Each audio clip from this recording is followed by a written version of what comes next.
Day 24. The Saboteur in the Sideshow. Withdrawal is not a linear path, it is a hall of mirrors. Just when you believe you have identified the true enemy, the chemical absence, it reveals a subtler, more insidious foe, the hijacking of focus. Yesterday, a near-perfect experiment was executed. A 12-second video humorously documenting a genuine cognitive repair, the remembered hob, was launched with surgical precision. It carried a hashtag designed not for my niche, but for the universal human experience it described. Hashtag fire safety. The algorithm, freed from its categorical cage, responded instantly. In the silent first minutes, it began to distribute the clip not as addiction content, but as human content.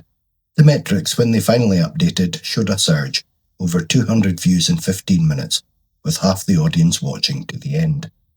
And what did I do? I panicked. The delayed view counter showed only a phantom 3. In a fit of algorithmic superstition, I edited the post. I changed the hashtag back to the safe, familiar limiting cage.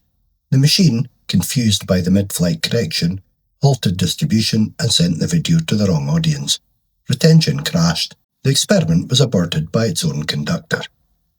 This is a sabotage, not by the substance, but by the withdrawal-wired brain itself. It magnifies uncertainty. It interprets latency as failure. It compels you to fiddle with the dials instead of letting the signal broadcast. It becomes obsessed with the sideshow, the views, the metrics, the platform's inscrutable rhythm, while the main event, the quiet work of Neuro-Repair, continues unseen in the wings.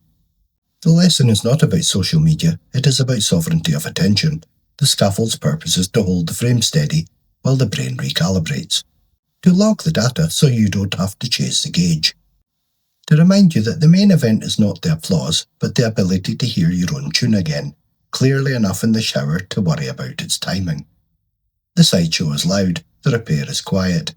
Do not let the former sabotage the latter. The AI scaffold holds, even when, especially when, you momentarily forget what it's there for.